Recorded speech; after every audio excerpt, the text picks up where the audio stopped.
Praise the Lord, our daily bread. Isaiah chapter 19, verse 22. Lord will strike Egypt, striking and healing. They will return to Lord, and He will be entreated by them and will heal them. O Almighty God, thank you for giving this wonderful verse. May your presence shower on us. O Lord, your people whom you have created are engaged in the pursuits of worldly pleasures. So, according to our deeds, due punishments will emerge from you. Therefore, do not give in to temptation, do not lose heart, pray steadfastly, turn away from sin, turn to the Lord, realize that our future is in His hands, and bless us to live as a people full of wisdom. We ask this in the name of Jesus Christ. Amen. அன்றாட உணவு. எசாயா அதிகாரம் 19 இறை வார்த்தை 22. ஆண்டவர் எகிப்தியரை வதைப்பார், வதைத்து குணமாக்குவார். அவர்களும் ஆண்டவரிடம் திரும்புவர்.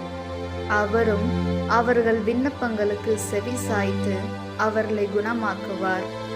அன்பின் தகப்பனே, இன்றைய நாளிலே இந்த இறை மன்னாவை கொடுத்ததற்காக நன்றி ஆண்டவரே. இறைவா, நீர் உண்டாக்கி உமது மக்கள் உலக இன்ப நாட்டங்களில் உழன்று கொண்டிருக்கின்றோம். எனவே எங்கள் செயல்களுக்கு ஏற்ப தக்க தண்டனைகள் உம்மிடமிருந்து வெளிப்படும்.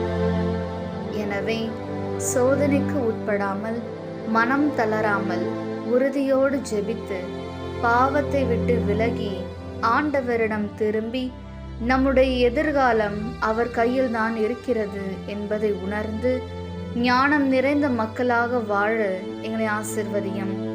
ஆமென். அன்னன்னுள்ள போஜனம். ஏஷையா 19 അധ്യായം 22 വാക്യം. കർത്താവ് ഈജിപ്തിനെ പ്രഹരിക്കുകയും സുഖപ്പെടുത്തുകയും ചെയ്യും. അവർ കർത്താവിങ്കലേക്ക് മടങ്ങി വരികയും അവരുടെ പ്രാർത്ഥന കേട്ട് കർത്താവ് അവർക്ക് സൗഖ്യം നൽകുകയും ചെയ്യും. ദൈവമേ, അങ്ങയുടെ മക്കളായ ഞങ്ങൾ ഈ ലോകമോഹങ്ങളിൽ അടിമപ്പെട്ട് ജീവിച്ചു വരുന്നു.